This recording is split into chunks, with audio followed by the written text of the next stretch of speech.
ሰላም ጤና ይስጥልኝ ቤተሰቦች፣ ቦሊ ዶክተር በሚለው የመረጃ ፕሮግራም በድጋሚ ተገናኝተናል። በዚህ ጀምሩ ቪፒኤን አብርታችሁ የዛሬ ቀዳሚና የመጀመሪያ ዜና የሚሆነው ከመሄሽ ባቡ ጋር የተያዘ ሲሆን ምክንያቱም ኤስ ኤስ ራጃሞሊ ዳይሬክት ያደረገው ቫራንሲ ከተሰኘው ፊልም ላይ የመሄሽ ባቡ ፈርስት ሉክ ፖስተሩ ወይም ደግሞ ሁለት ፎቶዎች ለይታ በቅተዋል። በዛውም ደግሞ መሄሽ ባቡ ሌላ አንድ አዲስ ፊልም እንደሚሰራ መረጃ ይወጣ ነው ያለው። ከቫራንሲ ላይ የተነሳው ወይም ደግሞ የተለቀቀው ሁለት ፎቶ እኒ ከተባለ ሁለት ምስሎች የተለቀቁ ሲሆን በፎቶ ላይ እንደሚታየው ደግሞ መሄሽ ባቡ ጺሙን አሳድጎና ጸጉራም ሆኖ ሲታይ ስማርት ሆኖ ይታያል ወይም አምሮበታል።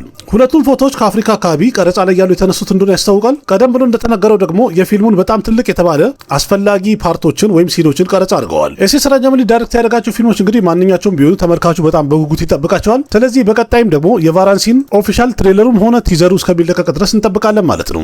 መሄሽ ባቡና ሳንዲፕ ሬድዋን ጋር አንድ ላይ የሚሰሩት ፊልም በድጋሚ መነጋገሪያ ሆኗል። ምክንያቱም አሁን ላይ እንደተባለ ከሆነ መሄሽ ባቡ ቀጣይ ፊልሙን ከሳንዲፕ ሬድዋን ጋር ይሰራል ተብሏል። አድናቂዎቹ በእርግጥ አንድ የኤአይ ቪዲዮ ለቀዋል ወይም በኤአይ ሰርተው ለቀዋል። እንደዛም ሆኖ ግን ኦፊሻል የተረጋገጠ መረጃ አልወጣም። በአሁኑ ሰዓት ላይ መሄሽ ባቡ የቫራንሲን ፊልም ቀረጻ እያደረገ ነው ያለው። የዚህ ፊልም ቀረጻም ደግሞ በቀጣይ 2 ወይም 3 ወር ቆይቶ ይጠናቀቃል ተብሏል። ከቫራንሲ በኋላ መሄሽ ባቡ የትኛውን ፊልም ይሰራል የሚለው የተረጋገጠ እንኳን መረጃ አልወጣም። ስለዚህ አሁን እንኳን መናገር ትንሽ ይከብዳል። መሄሽ ባቡ በቀጣይ ከማን ጋር ይሰራል የሚለውን እርግጠኛ ሆነን መናገር አንችልም። የሳንዲፕ ሬድዋን ጋር ደግሞ ካየን በአሁኑ ሰዓት ላይ ስፕሪት የተሰኘውን ፊልም ዳይሬክት እያደረገ ነው ያለው። ከዛ በኋላ ደግሞ ምናልባት አኒማል ፓርክን ዳይሬክት ያደርጋል ተብሎ ይጠበቃል። ከስፕሪት ፊልም ቀጥሎ በእርግጥ የአሉ አርጁን ፊልምን ዳይሬክት ያደርጋል ተብሎ ሲነገር ነበረ። ግን በአሁኑ ሰዓት ላይ አሉ አርጁን የሎኬሽ ከነግራጅን ፊልም ሊሰራ ነው ወይም ደግሞ እንደሚሰራ ተረጋግጧል። በዛም የተነሳ ይመስላል አሉ አርጁንና ሳንዲፕ ሬድዋን ጋር የሚሰሩትን ፊልም በአሁኑ ሰዓት ላይ ሆልድ አድርገውታል ወይም አቆይተውታል። መሄሽ ባቡ በአሁኑ ሰዓት ላይ በቫራንሲ ፊልም ቀረጻ በጣም ቢዚ ነው። ስለዚህ የቫራንሲ ፊልም ቀረጻ እስካልተጠናቀቀ ድረስ የመሄሽ ባቡ ቀጣይ ፊልሙ ኮንፈርም ሆኖ ወይም ተረጋግጦ ኦፊሻል መረጃ ይወጣልትም። ግን እናንተ ከቫራንሲ በኋላ መሄሽ ባቡ ከየትኛው ዳይሬክተር ጋር ቢሰራ ይመቻችኋል ወይም ደግሞ ማየት ትፈልጋላችሁ? ሀሳብ አስተያየታችሁን ኮሜንት ላይ ጻፉልኝ። በፎዚ ፊልም የተነሳ የከልኪቱ ቀረጻ በድጋሚ መራዘሙ ተነግሯል። የከልኪ ፊልም ቀጣይ ዙር ቀረጻውን ሰፕቴምበር ላይ ይጀምራል ተብሎ ነበረም። ግን ደግሞ በአሁኑ ሰዓት ላይ የፎዚ ፊልም ቀረጻ ሙሉ ለሙሉ አልተጠናቀቀም። ስለዚህ ፕረባስ መጀመሪያ የፎዚ ፊልም ቀረጻ ያጠናቃል። ምክንያቱም ፊልሙ ዲሴምበር 3 ላይ በዚሁ ዓመት ለእይታ ስለሚበቃ መቅደም አለበት ተብለዋል። ፎዚ የተሰኘው ፊልም ለእይታ ሊበቃ እንግዲህ 4 ወር ነው የቀረው። ፊልም ሜከሮቹ ደግሞ የፊልሙን ቀረጻ እስከ ሴፕቴምበር መጨረሻ ድረስ ማጠናቀቅ ፈልገዋል። ምክንያቱም ከዛ በኋላ ደግሞ የፖስት ፕሮዳክሽን ስራም ራሱ ጊዜ ፈጃል እንደሚባል የታወቀ ነው። የከልኪ ፊልም የተወሰነ ክፍሎቹን ቀደም ብሎ ፕረባስ ቀረጻ አጠናቆላቸው ወይም ጨርሶ ነበረ። መጨረሻ ላይም ተነግሮ እንደነበረው የከልኪቱ ቀጣይ ዙር ቀረጻውን ሴፕቴምበር ላይ ይጀምራል ተብሎ ነበረ። ግን ደግሞ በአሁኑ ሰዓት ላይ የጊዜ እጥረት መሰለኝ ያው እንዲራዘም ተደርጓል ቀረጻው። ፕረባስ በአሁኑ ሰዓት ላይ በጣም ቢዚ ነው። ምክንያቱም ፎዚና ከልኪቱን ጨምሮ ሳንዲፕ ሬድዋን ጋር ዳይሬክት ያደረገው ስፕሪት የተሰኘውን ፊልም ጎን ለጎን ቀረጻ እያደረገ ነው ያለው። ፎዚ ዲሴምበር 3 ላይ ይለቀቃል ተብሏል። ስፕሪት ደግሞ ማርች 2027 ላይ፣ ከልኪቱ ደግሞ ዲሴምበር 2027 ላይ ለእይታ ይበቃሉ የተባሉ ፊልሞች ሆነዋል። ጃንዋሪ 2026 ላይ ለእይታ በቅቶ የነበረው ዘራጃ ሳቤ የተሰኘው ፊልም ቦክስ ኦፊስ ላይ በአስጠሊታ ሁኔታ ፍሎፕ ሆኖ የወረደ ፊልም ነበረ። ስለዚህ የፕረባስ በቀጣይ ለእይታ የሚበቁት ፎዚ፣ ስፕሪትና ከልኪቱ የመሳሰሉ ፊልሞች ቦክስ ኦፊስ ላይ ምን አይነት አቀባበል ያገኛሉ ቢለውን ደግሞ አብረን ምና ይሆናል። አሱር የተሰኘውን ዌብ ሲሪል ሁለቱም ሲዝኖች አይታችሁ ሶስተኛውን ሲዝን ስትጠብቁ ከነበረ እርግጠኛ ነኝ ይህን ሲሰሙ ደስ ይላቸዋል። ምክንያቱም ሶስተኛ ሲዝኑን ቀረጻ ሴፕቴምበር ወር ላይ ይጀምራል ተብሏል። ሶስተኛ ሲዝን ላይም ከፊት የምናያቸው አርሸድ ዋርሲና ፐረብ ሸንቲ አንድ ላይ ሆኖ የምናያቸው ሲሆን ሽረዳ ፓሱ ፍርሳት ደግሞ ለየት ላለ ካራክተር ፈርማለች ተብሏል።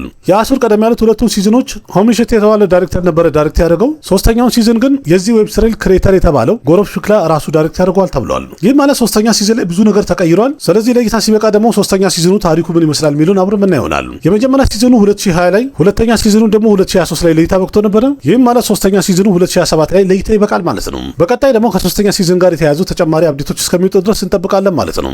አክሸይ ኩማርና ሰይፍ አሊ ካን የተወኑበት ሔዋን የተሰኘው ፊልም የመጀመሪያ ቲዘሩ ኦገስት 12 ላይ ለእይታ ይበቃል ተብሎ ነበረ። እንዲያውም ቀደም ብሎ እንደተነገረው ከሆነ ኦገስት 14 ላይ በተዋራ 947 እና አዋራ ፐንቱ የተሰኙ ፊልሞች ለእይታ ሲበቁ ቲዘሩ አብሮ ይታያል በሲኒማ ተብሎ ነበረ። ሔዋን የተሰኘው ፊልም የመለያለሙ ክራይም ትሪለር ይዘት ያለው ኦፕን የተባለው ፊልም ሪሜክ አድርገው የሰሩት ፊልም ነው። በእርግጥ ሁለቱንም ፊልሞች ፕሪደርሸን ራሱ ነበር ዳይሬክት ያደረጋቸው። በአሁኑ ሰዓት ላይ ፊልሙ ቀረጻ ተጠናቋል። ስለዚህ የመጀመሪያ ቲዘሩ ኦገስት 14 ላይ እንኳን ለእይታ ይበቃል ብሎ ነበር። አልፎናል ሳያሳዩን ወይም ሳይለቁት። እንደዛም ሆኖ ግን ይህ ፊልም ለእይታ የሚበቃው ሴፕቴምበር 11 2026 ላይ እንደሆነ ቀደም ብሎ ተነግሮ ነበር። አንዳንድ የወጡ መረጃዎች እንደሚያሳዩት ከሆነ ረንቪር ሲንግ እና ከርቲ ከሬን ሂስቶሪካል አክሽን ድራማ ፊልም ለመስራት ቡሸን ኩማርን እያናገሩ እንደሆነ እየተነገረ ነው ያለው። መረጃው ጨምሮ እንደሚያሳይ ከሆነ ቡሸን ኩማር ቆንዳራ በተባሉ ዘላን ማህበረሰቦች ላይ አንድ ጠለቅ ያለ አክሽን ድራማ ፊልም ለመስራት አስበዋል። በዚህ ፊልም ላይም ደግሞ ፊክሽን የሆነ አንድ አክሽን ድራማ ታሪክ ይታይበታል ተብሎ ነበረ። ታሪኩም ደግሞ በሁለት ወንድማማች ታሪክ ላይ የሚያጠነጥን ሲሆን የሚያደርጉት ትግልም ደግሞ ለስልጣንና ለኃይል ነው። ኃይልና ስልጣን ለማግኘትም ደግሞ ወንድማማቾች እርስ በርስ ጠላት ሲሆኑ ይታይበታል የተባለ ፊልም ነበረ። እስካሁን ድረስ እንኳን ኦፊሻሊ እንደሚሰራ አልተረጋገጠም። ግን ይሄ ዜና በትክክለኛው እውነት ከሆነና የሚሰራ ከሆነ ረንቪር ሲንግ በፊልሙ ላይ ታላቅ ወንድም ይሆናል፣ ከርቲ ካሬን ደግሞ ታናሽ ወንድሙን ሆኖ ይጫወታል ማለት ነው። በእርግጥ ቦሊውድ ላይ በአሁኑ ሰዓት ላይ በጣም ለየት ያሉ ፊልሞች እየተሰሩ ነው ያሉት። ተስፋ የምናደርገው ይህም ፊልም በትክክል ይሰራል ብለን ነው የምንጠብቀው። ታዋቂ የቦሊውድ ዳይሬክተር ራም ጎፓል ቨርማ አንድ ለየት ያለ ክራይም ትሪለር ይዘት ያለው ፊልም ዳይሬክት ለማድረግ እንደተዘጋጀ ተነግሯል። በዛ ፊልም ላይም ደግሞ ሀርሽቨርደን ራኔ መሪ ተዋናይ ይሆንበታል ተብሏል። የፊልሙ ርዕስም ፖሊስ ካምፓኒ ኦንላይን የተባለ ሲሆን ታሪኩም ደግሞ የሙምባይ ፖሊስ ስፔሻል ኢንካውንተሪስት የሚባለው ወይም ኢንካውንተር በማድረግ የሚታወቀው ዳያናይክ በተባለው ፖሊስ ታሪክ ላይ የሚያጠነጥን ይሆናል ተብሏል። ዳያናይክ የተባለው ፖሊስ መንግሎር እስከምትገኝ ከትንሽ መንደር ተነስቶ ወደ ሙምባይ ፖሊስ ይቀላቀላል። ከዛ በኋላ እንዳለ ጋንግስተሮችና ማፊያዎችን ለማጥፋት ትልቅ ኦፕሬሽን ያዘጋጃል። በእርግጥ በዚህ ጉዞ ላይ ዳያናይክ በጣም ብዙ ነገሮችን ያሳልፋል። ስለዚህ ፖሊስ ካምፓኒ የተባለው ፊልምም በዳያናይክ በዚህ በአስጨናቂና በአስቸጋሪ ህይወቱ ታሪክ ላይ የሚያጠነጥንና የሚያሳይ ፊልም ይሆናል ተብሎ ይጠበቃል። ለፊልሙ የሚያስፈልገው ፕሪፕሮዳክሽን ስራ በአሁኑ ሰዓት ተጀምሯል። መረጃው ጨምሮ እንደሚያሳይ ከሆነ የፊልሙን ቀረጻ እስከዚህ ወር መጨረሻ ድረስ አንድ ብለው ይጀምራሉ ተብሏል። 2025 ላይ ሰላም ተኒ ከሰም የተሰኘው ፊልም በድጋሚ ወደ ሲኒማ በመመለሱና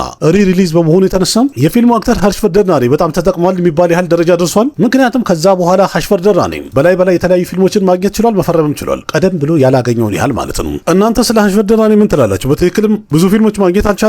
ለማንኛውም አሪፍ አክተር ነው የሚመቸው። ያላችሁን ሀሳብ አስተያየት ኮሜንት ላይ ጻፉልኝ። እስላም ዶክተር 3 ከተሰኘው ከአዲሱ ፊልም ላይ ከታቡ ጋር የተያዘ አንድ ግሊፕስ ወይም ጨረፍታ ቪዲዮ ላይ ታበቅቷል። በዛ ቪዲዮ ላይም ደግሞ ታቡ ፖሊስ ኦፊሰር ሆና እጅግ በጣም ቁጡና ኃይለኛ ሆና መታየት ትችላለች። እስላም ዶክተር 3 የተሰኘው ፊልም ላይ የታቡ ካራክተር ጎሪ ሄግሪ ይሆናል። በዚህ ፊልም ላይም ደግሞ ቁጡና ኃይለኛ ፖሊስ ኦፊሰር ሆና እንደምታቡን እያሳዩን ያሉት። በግሊፕስ ላይ እንደታየው ከሆነ ታቡ ቪጄ ሰትፑቴንም ለጥያቄ ወይም ወንጀለኛ ብላ አምጥተዋለች። ይህም ማለት የፊልሙ ታሪክ የሚያጠነጥነው በፖሊስና እስላም የሆነ የድሃ መንደር ውስጥ ከሚኖሩ ሰዎች ጋር አንድ ላይ የተያዘ ታሪክ እንዳለው በደንብ አሳይቶናል። ስለዚህ ቪጄ ሰትፑቴና አብሮት የሚኖሩት እነዚህ ድሃ ሰዎች ምን አይነት ወንጀል ሰርተዋል? ታቡ ደግሞ ለምንድነው እንደዚህ ኃይለኛ ሆና በቁጣ እነዚህ ሰዎች የተከተለቻቸው? የመሳሰሉትን ጥያቄዎች እንግዲህ ፊልሙን ስናይ ነው መልስ የምናገኘው ማለት ነው።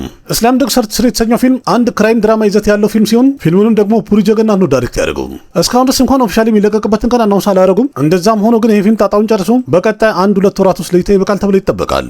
हमारे डोंगरी में पहले ठोकते बाद में बात करते Gauri Hegde deputy commissioner income tax የሸንከር ቀጣይ ፊልሙ ከአጂት ኩማር ጋር ሊሆን ይችላል ተብሎ እየተነገረ ነው ያለው። ምክንያቱም አጂት ኩማርና ሸንከር አብረው አንድ ፊልም መስራት ፕላን እያደረጉ እንዳለ በአሁኑ ሰዓት ላይ በጣም መነጋገሪያ ሆነዋል። የሸንከር የመጨረሻ ፊልሙ የነበረው ጌም ቼንጀር የተሰኘው 2025 ላይ ነበር ለይታ ይበቃው። እንደሚታወቀውም ደግሞ ቦክስ ኦፊስ ላይ ባስጠሊታ ሁኔታ ፍሎፕ ሆኖ ነበር። በእርግጥ ሸንከር ቀደም ብሎ በርፐሊ በተሰኘ ፊልም ላይ ወይም በተሰኘው ታሪክ ላይ ትራይሎጂ ይዘት ያለው ፊልም ላይ ለመስራት ፕላን እያደረገ ነበር ለረጅም ጊዜ። የሚገርመው ነገር ከዚህ ፊልም ጋር የተያያዘ ምንም አይነት አፕዴት እስካሁን ሊወጣ አልቻለም። አሁን ላይ እንደተባለው ከሆነ እንግዲህ ሸንከር አንድ አዲስ ፊልም ለመስራት ፕላን እያደረገ ነው ያለው። በዛ ፊልም ላይም ደግሞ አጂት ኩማር መሪ ተዋናይ ይሆንበታል እየተባለ ነው። አጂት ኩማርም ቀደም ያሉ ብዙ ፊልሞቹ ፍሎፕ ሆነዋል ቦክስ ኦፊስ ላይ። እሱን ካምባክ ማድረግ እንደሚፈልግ የታወቀ ነው። በእርግጥ አጂት ኩማር እንኳን በቀጣይ የሚሰራው ፊልም ከአዲክ ረቪቸንደር ጋር እንደሆነ ተረጋግጧል። ምናልባት ደግሞ ከሸንከር ጋር የሚሰራው ፊልም ከዛ ፊልም ቀጥሎ ሊሆን ይችላል ተብሎ ይገመታል። አጂት ኩማርና አዲክ ረቪቸንደር የሚሰሩት ፊልም ቀረጻውን ከቀጣይ ወር ጀምሮ ይጀምራል ተብሏል። ስለዚህ በቀጣይ ደግሞ ከሸንከር ፊልም ጋር የተያዘ አፕዴት እስከመቼ ይወጣል የሚለውን አብረን ምን ይሆናል። ባርባር ዴኮ የተሰኘውን ፊልም ዳይሬክት ያደረገችው የነበረችው ኒትያ ሜራ ከፓራማውንተን ፒክቸር ጋር አንድ አኒሜሽን ፊልም ለመስራት እንደተነጋገረች ተነግሯል። በዛ ፊልም ላይ ደግሞ አንድ ሚውዚካል ኮሜዲ ድራማ ፊልም እንደሚታይና እንደሚሆን እየተነገረ ነው ያለው። የፊልሙ ታሪክም ደግሞ ኒው ጀርሲ ውስጥ በምትኖር አንድ ህንዳዊ ሴት ታሪክ ላይ የሚያጠነጥን ሲሆን ያቺ ልጅም ደግሞ እንደምንም ተጣጥራ ወደ ቦሊውድ የሙዚቃ ዓለም ላይ ስትቀላቀልና ስትደርስ ይታያል። ለፊልሙ የሚያስፈልገው ፕሪፕሮዳክሽን ስራ በአሁኑ ሰዓት ላይ ተጀምሯል። ከዛም ሆኖ ግን ከፊልሙ ጋር የተያያዘ ብዙ መረጃ አልወጣም።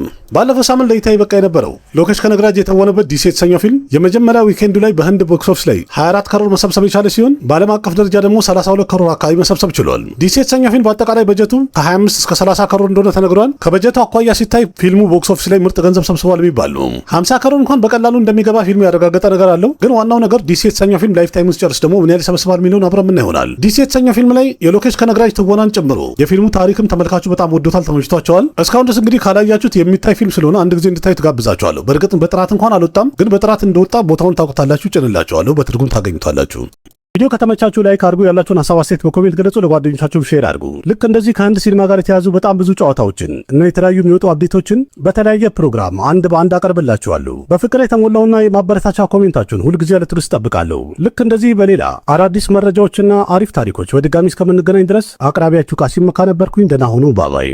እኔ አማርኛ መናገሪያ ይግረማችሁ ይልቅ ይህን ቻናል ሰብስክራይብ ብታደረጉ የበለጠ አዳዲስና ምርጥ ስለምታገኙ ቻናሉን ሰብስክራይብ በማድረግ ቤተሰብ እንድትሆኑ በአክብሮት እንጠይቃለን።